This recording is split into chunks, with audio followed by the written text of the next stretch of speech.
ওইখানে বুকো sexy travel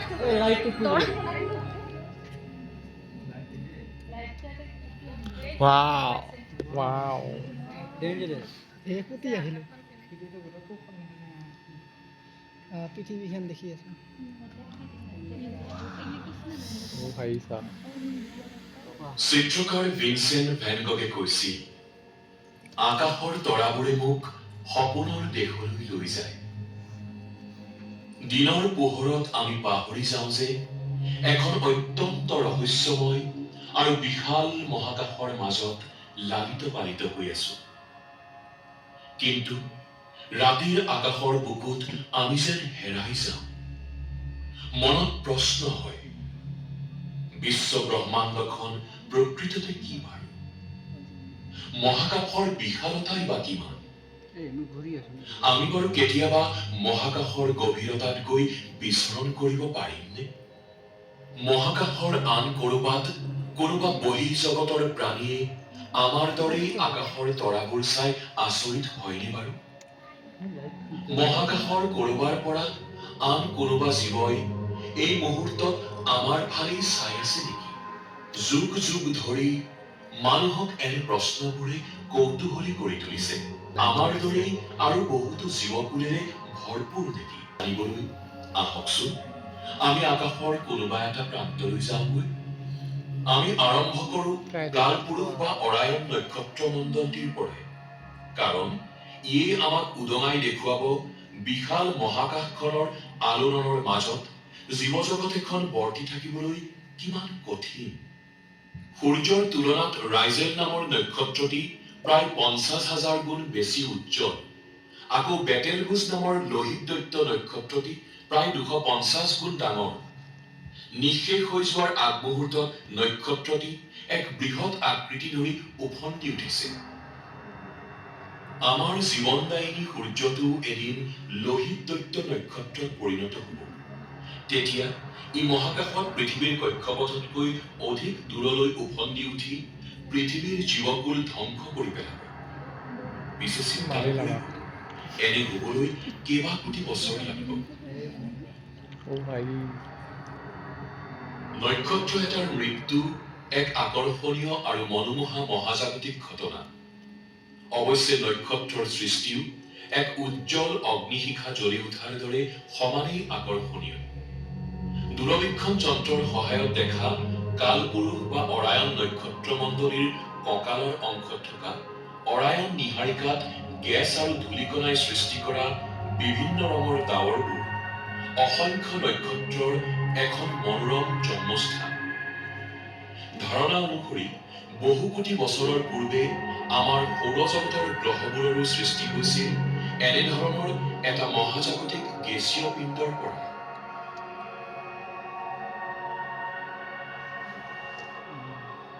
আমি যেতিয়াই অৰায়ন নক্ষত্ৰ মণ্ডলীৰ পৰা দৃষ্টি আঁতৰাই আকাশৰ আন এটা দিশলৈ দৃষ্টি নিক্ষেপ কৰিছো তেতিয়াই দেখিবলৈ পাইছো সূৰ্যতকৈও কম বয়সৰ অনেক নক্ষত্ৰ চিৰিয়াছ বা লুব্ধক তেনে এটা নক্ষত্ৰ আকাশৰ আটাইতকৈ উজ্জ্বল এই নক্ষত্ৰটোক ইংৰাজীত ডগষ্টাৰ বুলিও কোৱা হয় চিৰিয়াছৰ সৈতে চকুৰে মনিব নোৱাৰা আন এটি নক্ষত্ৰ হৈছে পাপ ইয়াৰ ওচৰৰে অংশ এটাত টৰাছ বা বৃক্ৰাশী মণ্ডলৰ অন্তৰ্গত নক্ষত্ৰপুঞ্জ এটা আছে সেয়া হৈছে প্লিয়াৰিছ বা কৃত্তিকা প্ৰায় 10 কোটি বছৰৰ আগতেই সৃষ্টি হৈছিল চিৰিয়াছ আৰু প্লিয়াৰিছ সেই সময়ত পৃথিৱীত ডাইনোছৰবোৰে বসবাস কৰিছিল ইয়াতকৈ প্ৰায় 50 গুণ বেছি পুৰণি সূৰ্যটো নক্ষত্ৰবোৰৰ বাবে যেন আজু ককা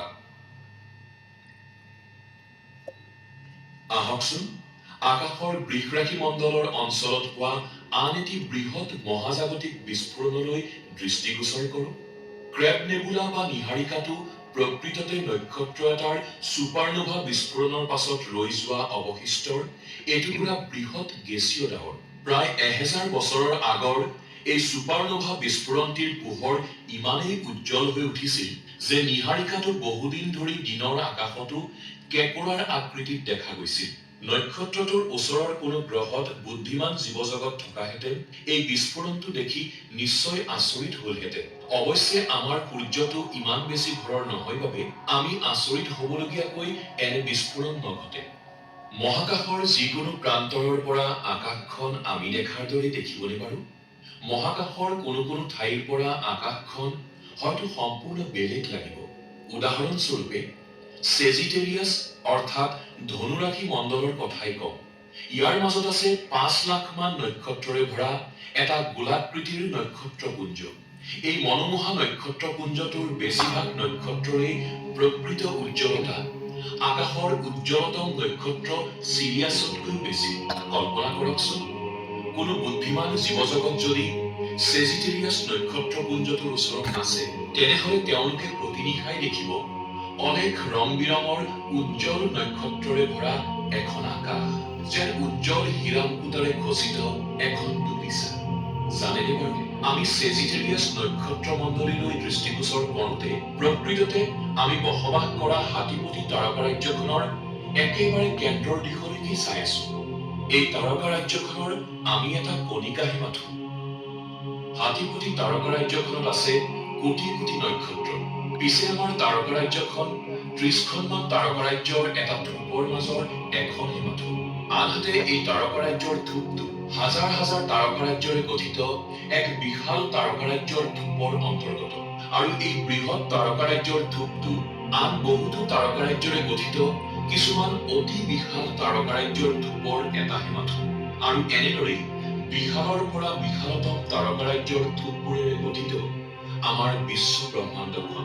বিজ্ঞানীসকলে ভাবে যে আমাৰ বিশ্ব ব্ৰহ্মাণ্ডখন ২০০০ কোটিমান তাৰকাৰাজ্যৰে গঠিত আৰু এই সকলোবোৰ তাৰকাৰাজ্যই কিছুমান আন্তঃনাক্ষত্ৰিক গেছ আৰু ধূলিকণাৰে গঠিত এখন বৃহৎ মকৰাৰ জালৰ আকৃতিৰে বান্ধ খাই আছে।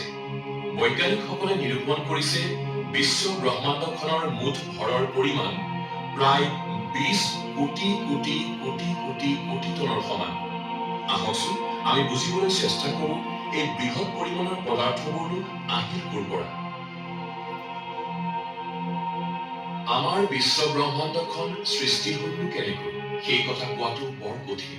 কিছুমানৰ মতে বিশ্ব ব্ৰহ্মাণ্ডৰ আৰম্ভণিও নাই আৰু শেষো নাই। আন কিছুমানৰ মতে আমাৰ বিশ্ব ব্ৰহ্মাণ্ডখন সৃষ্টি হৈছিল প্ৰায় ১৩.৭ বিলিয়ন বছৰৰ পূৰ্বে। এটা বৃহৎ বিস্ফোৰণ, বিগ বেং।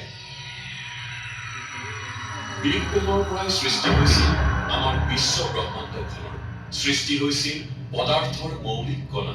লাহে লাহে এই মৌলিক কণাবোৰৰ পৰাই অণুবোৰৰ সৃষ্টি হৈছিল। প্ৰাৰম্ভিক অৱস্থাৰ এটি সৰু গোলকপিণ্ডৰ বিশ্ব ব্ৰহ্মাণ্ডখনৰ উষ্ণতা আছিল কোটি কোটি ডিগ্ৰী কেলভিন আৰু ঘনত্বও আছিল অতি বেছি। হয়তো ইয়াৰে এচামুচ পদাৰ্থৰ ভৰেই আছিল বহু কোটি কিলোগ্ৰাম।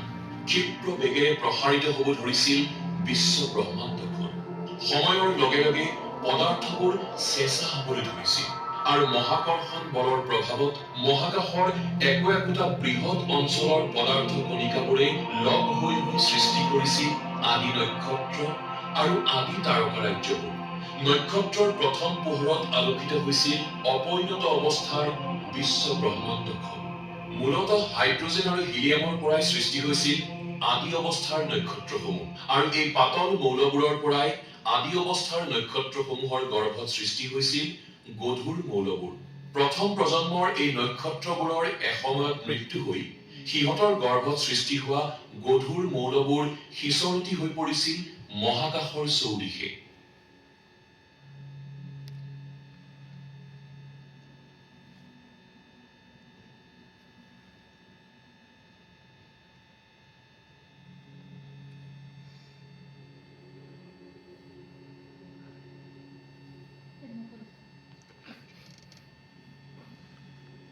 আমাৰ সূৰ্যটো সম্ভৱতঃ তৃতীয় প্ৰজন্মৰ নক্ষত্ৰ। মূলতঃ হাইড্ৰজেনেৰে গঠিত যদিও ইয়াৰ গৰ্ভত আছে পূৰ্ব প্ৰজন্মৰ নক্ষত্ৰই সৃষ্টি কৰা কিছুমান গধুৰ মৌল। সূৰ্যৰ সৃষ্টিৰ সময়তে উদ্ভৱ হোৱা উপজাত পদাৰ্থসমূহৰ পৰাই জন্ম হৈছিল আমাৰ পৃথিৱীখন আৰু লগতে সৌৰজগতৰ আন আন গ্ৰহবোৰ।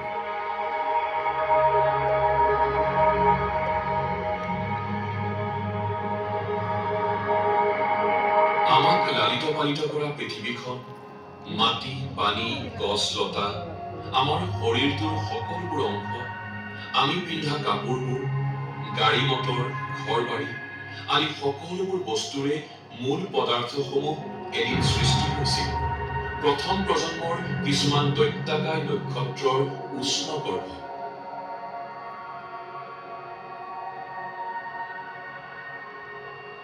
হয়তো আমাৰ সোঁহাতৰ পদাৰ্থ কণাবোৰ সৃষ্টি হৈছিল কোনোবা এটা বিস্ফোৰিত নক্ষত্ৰৰ গৰ্ভত, আৰু বাওঁ হাতখনৰ পদাৰ্থ কণাবোৰৰ সৃষ্টি হৈছিল আন কোনোবা এটা নক্ষত্ৰৰ গৰ্ভত।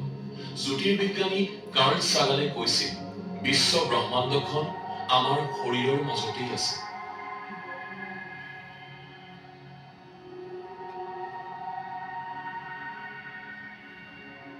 দেখা যায় যে যেতিয়াই এটা নক্ষত্ৰৰ সৃষ্টি হয় তেতিয়াই কিছুমান গ্ৰহৰ সৃষ্টি হয়।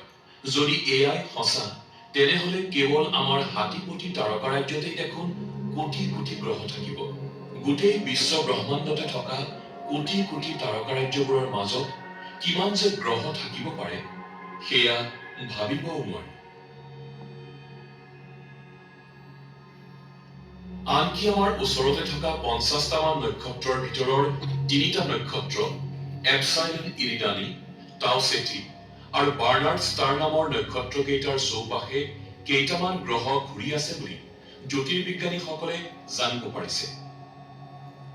পৃথিৱীৰ চাৰিওফালে ঘূৰি থকা হাবল স্পেচ টেলিস্কোপে এটা গ্ৰহৰ পৰা অহা পোহৰ পোনপটীয়াকৈ ধৰা পেলাইছে। এই গ্ৰহটোৱে এটা নক্ষত্ৰৰ চাৰিওফালে ঘূৰি আছে।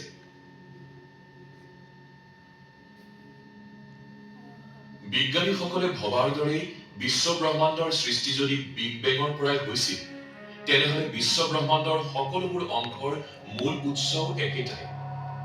সেয়েহে বিশ্ব ব্ৰহ্মাণ্ডৰ আৰু বহুতো অঞ্চলত বুদ্ধিমান জীৱ থকাটো নিশ্চয় অসম্ভৱ নহয়। আমাৰ সূৰ্যটোৰ জন্মৰ পূৰ্বেই কোটি কোটি নক্ষত্ৰৰ সৃষ্টি হৈছিল। তেনেহলে পৃথিৱীত জীৱ সৃষ্টিৰ বহু পূৰ্বৰে পৰাই হয়তো আমাৰ হাতীপতি তাৰকাৰাজ্যৰ কৰবাত বহুতো বুদ্ধিমান জীৱ জগতৰ ক্ৰমবিকাশ ঘটিছিল। এয়া অসম্ভৱ নহয়। মহাকাশৰ আন কৰবাত যদি বুদ্ধিমান জীৱ আছে, তেনেহলে আমাৰ সৈতে সিহঁতৰ যোগাযোগ স্থাপন হোৱা নাই কিয়? নক্ষত্ৰসমূহৰ এটাৰ পৰা আনটোৰ দূৰত্ব ইমানেই বেছি যে যদি আমাৰ ওচৰতে থকা চিৰিয়াছ নক্ষত্ৰটোলৈকে ৰেডিঅ' তৰংগ এটা প্ৰেৰণ কৰো, সেই সংকেতটো নক্ষত্ৰটো পাবলৈ 8 বছৰ 6 মাহ লাগিব। তাত যদি কোনোবা গ্ৰহ আছে আৰু বুদ্ধিমান জীৱ জগত আছে, তেনেহলে সিহঁতে আমালৈ উত্তৰ পঠিয়াবলৈ আকৌ 8 বছৰ 6 মাহ লাগিব। গতিকে আমি চিৰিয়াছ নক্ষত্ৰটোলৈকে সংকেত প্ৰেৰণ কৰা কামটোৰ বাবে প্ৰায় 17 বছৰ অপেক্ষা কৰিব লাগিব। গতিকে দূৰৈৰ নক্ষত্ৰৰ লগতে থকা গ্ৰহৰ সৈতে যোগাযোগ স্থাপন কৰিবলৈ কেইবাটাও শতিকা পাৰ হৈ যাব।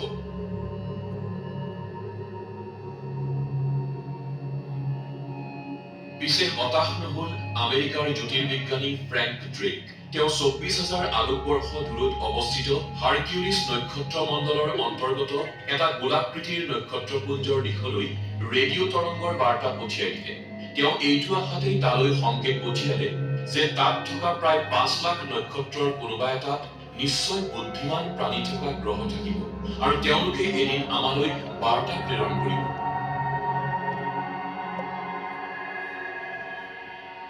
ফ্ৰেংক ড্ৰেক আৰু কাৰ্ল সাগান আদি জ্যোতিৰ্বিজ্ঞানীসকলে সফলতা লাভ নকৰিলেও আমাৰ পাৰ্শ্বৱৰ্তী 500মান নক্ষত্ৰৰ পৰা আহিব পৰা সম্ভাৱ্য ৰেডিঅ' তৰংগৰ বাৰ্তা ধৰিবলৈ চেষ্টা কৰিছিল।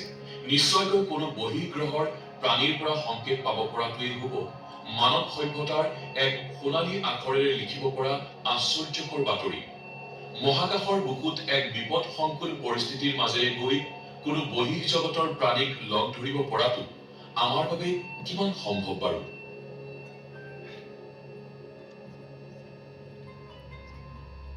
বৰ্তমানৰ প্ৰযুক্তিবিদ্যাৰ সহায়ত আমি এখন মহাকাশযানেৰে ঘণ্টাত 50,000 কিলোমিটাৰ বেগেৰে যাত্ৰা কৰিব পাৰিম। অৰ্থাৎ এনে মহাকাশযান এখনেৰে আমাৰ নিকটৱৰ্তী নক্ষত্ৰ আলফা চেণ্টৰীলৈ যাবলৈও সময় লাগিব প্ৰায় 1 লাখ বছৰ।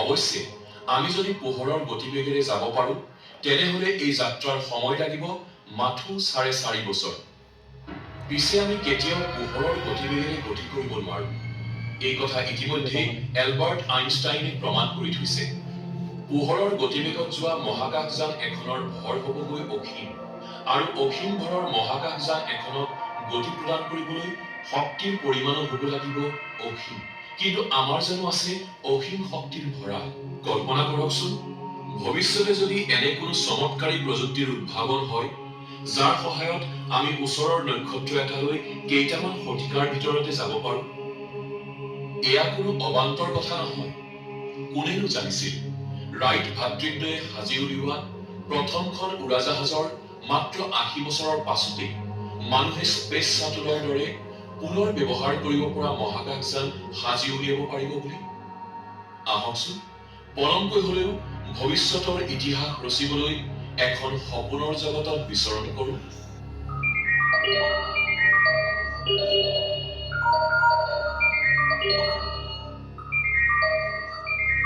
আজি ৰাতিপুৱাৰ ভাগত সৌৰশক্তিৰ উপকেন্দ্ৰটোত এটা উল্কাপিণ্ডই খুন্দা মাৰিছে কেন্দ্ৰটোৰ মাইক্ৰৱেভ প্ৰেৰক যন্ত্ৰটোৰ কিছু ক্ষতি হৈছে ইতিমধ্যে টেকনিচিয়ানৰ দল এটাই আমাৰ সৰু মহাকাশ যান এখনৰে তাত উপস্থিত হৈছেগৈ আৰু কেইঘণ্টামানৰ পাছতেই সকলোবোৰ যন্ত্ৰপাতি পুনৰ সক্ৰিয় হৈ উঠিব বুলি আশা কৰা হৈছে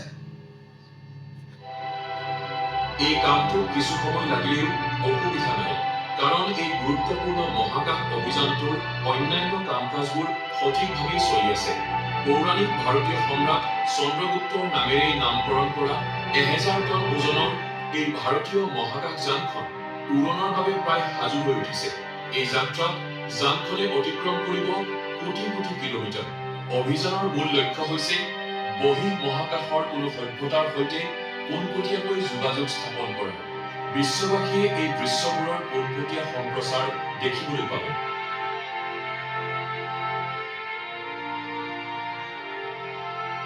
উৎক্ষেপণস্থলীৰ সিটোপাৰে হাজাৰ হাজাৰ লোকে একেলগে তন্ময় দৃষ্টিৰে চাইছে মহাকাশ যানখনলৈ মানৱ সভ্যতাত পোনপ্ৰথমবাৰৰ বাবে এই যানখনে আন এখন বহিঃজগতৰ সভ্যতাৰ কাষলৈ ভ্ৰমণ কৰিব ইয়াৰ বাবে সময় লাগিব প্ৰায় 600 বছৰ লক্ষ্যস্থান এপসাইলন ইৰিডানি এই নক্ষত্ৰটোৰ পৰাই পৃথিৱীৰ বিভিন্ন প্ৰান্তত থকা ৰেডিঅ' টেলিস্কোপবোৰে কিছুমান পোনপটীয়া আৰু বুজিব পৰা সংকেত অহৰহ পাই আহিছে পুৰুষ আৰু মহিলাৰ মুঠ 123 গৰাকী মহাকাশচাৰীৰ দল এটাই ইতিমধ্যে মহাকাশ যানখনৰ ভিতৰলৈ প্ৰৱেশ কৰিছে লাহে লাহে যানখনৰ মুখ্য প্ৰৱেশদ্বাৰখন বন্ধ হ'বলৈ ধৰিছে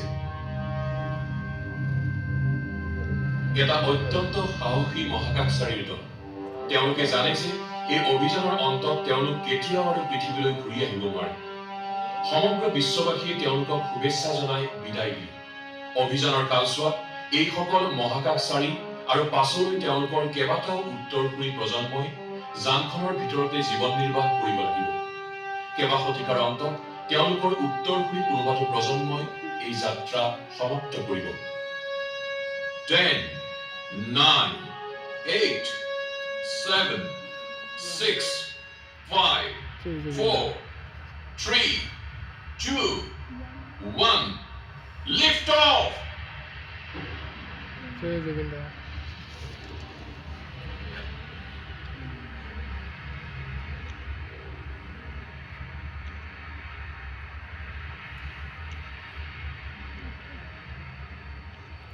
Solution.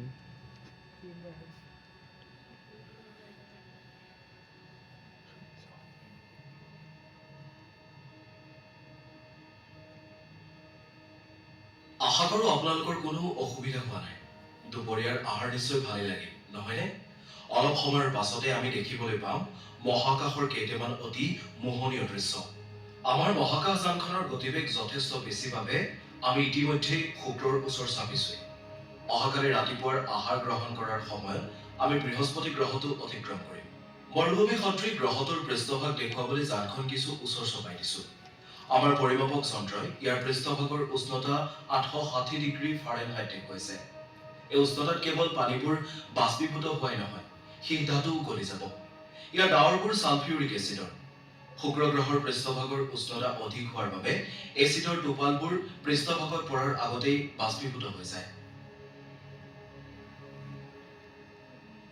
সন্মুখত হোৱা মৰুভূমি সদৃশ ৰঙচুৱা মংগল গ্ৰহটো। অৱশ্যে শুক্ৰৰ দৰে মংগল গ্ৰহটোৰ উষ্ণতা ইমান বেছি নহয়। বৰ্তমানে ইয়াৰ পৃষ্ঠভাগৰ উষ্ণতা 70 ডিগ্ৰী ফাৰেনহাইট দেখুৱাইছে। কিন্তু আজি নিশালৈ ইয়াৰ উষ্ণতা 0তকৈ 100 ডিগ্ৰী তললৈ নামিব। হৌৱা আমাৰ পৃথিৱীৰ মানুহবোৰে আহি মংগল গ্ৰহৰ ৰিজৰ্টবোৰত অৱসৰ বিনোদন কৰিছে। মংগল গ্ৰহৰ এই দৃশ্যও কিন্তু অন্য এক মোহনীয় ৰূপ। এয়া আপোনালোকে বাৰু বৃহস্পতি গ্ৰহৰ আকৰ্ষণ বল কিছু অনুভৱ কৰিছেনে? গ্লাছৰ খিৰিকীখনৰে লক্ষ্য কৰিলে দেখিব এমনিয়া আৰু ছালফাৰৰ ঘন গেছৰ ডাৱৰৰ মাজত সোমাই আছে সেই প্ৰকাণ্ড গ্ৰহটো। ইয়াৰ সেই কমলা ৰঙৰ গোলাকাৰ দাগটো প্ৰকৃততে এটা শক্তিশালী ঘূৰ্ণীবতাহে সৃষ্টি কৰা অংশ। 300 বছৰৰো অধিক সময় ধৰি এনেদৰে ঘূৰি থকা এই বৃহৎ গোলাকাৰ অংশটোৰ ভিতৰত 3খনমান পৃথিৱী সোমাই পৰিব।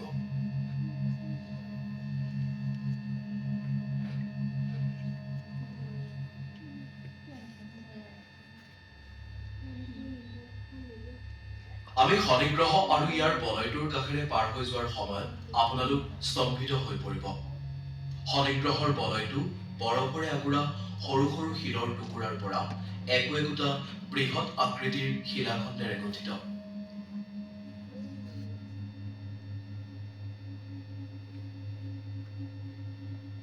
এতিয়া আমি অগ্ৰসৰ হৈছো শনি গ্ৰহৰ উপগ্ৰহ টাইটানৰ দিশে। ইয়াত নাইট্ৰজেন গেছেৰে ভৰা বায়ুমণ্ডল আছে বাবেই বিজ্ঞানীসকলে এই উপগ্ৰহটোত কিছুমান বিশেষ ধৰণৰ জীৱ থাকিব পাৰে বুলি সন্দেহ কৰিছে। আমি দুখিত যে ইয়াৰ পাছৰ বহিঃগ্ৰহবোৰৰ কাষেৰে আমি নাযাওঁ। আমাৰ মহাকাশ যানখন টাইটানৰ পৰা অন্য এটা দিশলৈ গতি কৰি সৌৰজগতৰ পৰা বাহিৰ ওলাই আমি এতিয়া আন্তঃনক্ষত্ৰিক মহাকাশত প্ৰৱেশ কৰিছো। আমাৰ পাছফালে হৌৱা সূৰ্যটো সজোৰে পিছুৱাই যোৱা যেন লাগিছে। পৃথিৱীৰ জীৱকুলক অহৰহ শক্তি যোগাই অহা আমাৰ সূৰ্যটো এতিয়া যেন মহাকাশৰ অন্যান্য নক্ষত্ৰসমূহৰ মাজত হেৰাই গ'ল। মহাকাশৰ বিশাল শূন্যতাৰ অপৰূপ বিচৰণ ক্ষেত্ৰখনৰ মাজত সময়বোৰ যেন উৰি গ'ল। কেইদিনমানৰ পাছতে তেওঁলোকে এই যাত্ৰাৰ প্ৰথম বাৰ্ষিক উৎসৱ পালন কৰিব। আমাৰ সন্মুখৰ দিশত ৰাডাৰ যন্ত্ৰই কিবা এটা আচৰিত বস্তু ধৰা পেলাইছে। এয়া বহু বছৰ আগতে আমাৰ পূৰ্বপুৰুষে পঠিওৱা ভয়েজাৰ নামৰ মানৱবিহীন মহাকাশ যানখন। এই যানখনৰ ভিতৰত থকা এখন ৰেকৰ্ডত পৃথিৱীৰ বিভিন্ন মাত কথা, সংগীত, চৰাই চিৰিকটিৰ, জীৱ জন্তুৰ মাত, বিভিন্ন ছবি আদি ৰেকৰ্ড কৰি থোৱা আছে। কেতিয়াবা কোনোবা বহিঃজগতৰ বুদ্ধিমান প্ৰাণীয়ে সেইখন ধৰিব পাৰিলে তাৰ পৰা তেওঁলোকে আমাৰ পৃথিৱীৰ বিষয়ে জানিব পাৰিব। তেওঁলোকৰ লগত ভাৱৰ আদান প্ৰদান কৰিবলৈ সংগীতেই হয়তো হ'ব পাৰে আটাইতকৈ সৰল ভাষা। এনেদৰেই চন্দ্ৰগুপ্তই মহাকাশচাৰীসকলক বুকুত বান্ধি লৈ মহাকাশৰ গভীৰৰ পৰা গভীৰতালৈ আগুৱাই গৈ থাকিল। দিন, বছৰ, দশক বাগৰি শতিকা হ'লগৈ। যানখনৰ ভিতৰতেই নতুন প্ৰজন্মৰ জন্ম হৈ ডাঙৰ দীঘল হৈ গোটেই জীৱন পাৰ কৰিলে। পূৰ্বপুৰুষসকলে শিকাই থৈ গ'ল তেওঁলোকৰ লক্ষ্য, পৰিকল্পনা আৰু বিশ্বব্ৰহ্মাণ্ডৰ কথাবোৰ। মহাকাশৰ বুকুতেই জন্ম হোৱা, ডাঙৰ দীঘল হোৱা আৰু শিক্ষা গ্ৰহণ কৰা তেওঁলোকেই প্ৰথম মানৱ প্ৰজন্ম। ধৰি লওক আপুনিও মহাকাশ যানখনৰ ভিতৰত জ্যোতিৰ্বিজ্ঞানৰ শ্ৰেণীকোঠাত বহি মহাকাশৰ কথাবোৰ শিকিবলৈ লৈছে। তোমালোকে জানি আচৰিত হবা যে আমাৰ চাৰিওফালে থকা মহাকাশীয় জ্যোতিষ্কবোৰেও মানুহৰ দৰে আচৰণ কৰে। সিহঁতবোৰেও জন্ম হৈ এসময়ত মৃত্যুবৰণ কৰে। কিছুমান জ্যোতিষ্ক অকলশৰীয়া আৰু কিছুমান একগোট হৈ থাকে। কিছুমানৰ আকৃতি সৰু আৰু কিছুমান বৃহৎ আকৃতিৰ। নক্ষত্ৰবোৰৰ দৰেই কোটি কোটি নক্ষত্ৰৰে গঠিত তাৰকাৰাজ্যবোৰৰ কথাবোৰো একেই। তাৰকাৰাজ্যবোৰ বিভিন্ন আকৃতিৰ আৰু বিভিন্ন আকাৰৰ। মানুহৰ দৰে কেতিয়াবা তাৰকাৰাজ্যবোৰৰ মাজতো সংঘৰ্ষ হয়। কেতিয়াবা আকৌ এখন তাৰকাৰাজ্যই ওচৰৰ আন এখন তাৰকাৰাজ্যক গিলি পেলায়। অৰ্থাৎ দুয়োখন তাৰকাৰাজ্য লগ হৈ এখন তাৰকাৰাজ্য হৈ পৰে। আওপকীয়াকৈ চাবলৈ গ'লে মহাকাশ যানখনৰ এই মানুহখিনিৰ পূৰ্বপুৰুষসকল পৃথিৱীৰে আছিল। পিছে এওঁলোকে কেতিয়াও নিজৰ সেই গ্ৰহটো দেখা নাই। আনকি কাহানিও কোনো গ্ৰহতেই খোজ দি পোৱা নাই। মহাকাশযানখনত এটা শক্তিশালী দূৰবীক্ষণ যন্ত্ৰ আছে যদিও সেইটোৰ সহায়ত পৃথিৱীখন দেখা পোৱাটো সম্ভৱ নহয়। অৱশেষত যুগ যুগ ধৰি অপেক্ষা কৰা দিনটো আহি পৰিল। মহাকাশযানখনৰ ভিতৰত শতিকাজোৰা আৰু আমনিদায়ক জীৱনশৈলী হঠাতে সলনি হৈ এক উত্তেজনাপূৰ্ণ দিনলৈ পৰিৱৰ্তন হ'ল। লেডিজ এণ্ড জেণ্টলমেন, মই আপোনালোকক আনন্দৰে জনাওঁ যে আমাৰ সন্মুখত থকা এপচাইডন ইৰাজানি নামৰ নক্ষত্ৰটোৰ সৈতে এটা গ্ৰহ থকাৰ উমান পোৱা গৈছে। সেই গ্ৰহটোৰ পৰা আমি কিছুমান ৰেডিঅ' সংকেতো পাইছোঁ। আমি ইতিমধ্যে গ্ৰহটো ভালদৰে নিৰীক্ষণ কৰিবলৈ দূৰবীক্ষণ যন্ত্ৰটো সাজু কৰিছোঁ। আমাৰ পূৰ্বপুৰুষে ভবাৰ দৰে আমি নিশ্চয় কোনোবা বুদ্ধিমান জীৱৰ মুখামুখি হ'ম। তুমি বাৰু গ্ৰহটো কিমান ডাঙৰ হ'ব বুলি ভাবিছা? মোৰ প্ৰাৰম্ভিক গণনাৰ পৰা দেখা গৈছে যে গ্ৰহটোৰ মধ্যাকৰ্ষণ বল পৃথিৱীৰ তুলনাত মাত্ৰ 10 ভাগৰ 1 ভাগ। গতিকে এইটো নিশ্চয় এটা সৰু গ্ৰহ হ'ব। তেনেহ'লে কম মধ্যাকৰ্ষণ বলৰ গ্ৰহটোৰ প্ৰাণীবোৰ নিশ্চয় ক্ষীণ আৰু ওখ হ'ব। চৰি, মই ভুলকৈ গণনা কৰিছিলোঁ। মই সংখ্যাটো পূৰণ কৰাৰ সলনি হৰণহে কৰিছিলোঁ। আচলতে গ্ৰহটোৰ পৃষ্ঠভাগৰ মধ্যাকৰ্ষণ বল পৃথিৱীতকৈ 10 গুণ বেছিহে। তেনেহ'লে আমি নিশ্চয় কিছুমান শকত আৰু চুটি চাপৰ প্ৰাণীকেহে লগ পাম। গ্ৰহটোৰ উষ্ণতা যথেষ্ট কম যেন লাগিছে। খুব সম্ভৱ কিছুমান নোমাল মানুহ বা জীৱ আছে।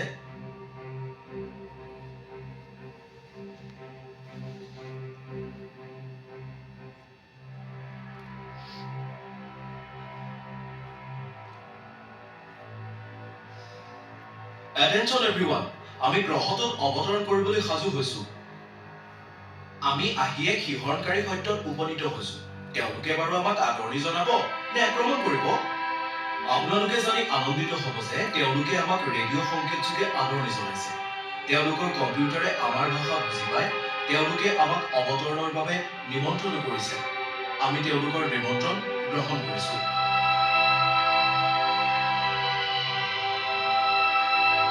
আমি অলপ সময়ৰ পাছতেই জানিব পাৰিম বহিঃজগতৰ প্ৰাণীবোৰ প্ৰকৃততে কেনেকুৱা।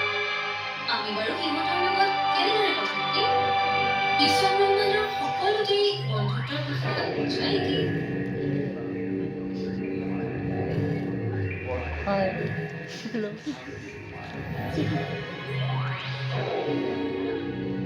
এয়া এক উদ্ভট চিন্তা নে ভৱিষ্যতৰ পৰিকল্পনা? হয়তো এদিন আমাৰ কোনো উত্তৰসূৰী প্ৰজন্মই এনে এক যাত্ৰা কৰিব আৰু মহাকাশৰ কোনোবা প্ৰান্তৰত থকা বহিঃজগতৰ প্ৰাণীৰ সৈতে বন্ধুত্ব স্থাপন কৰিব।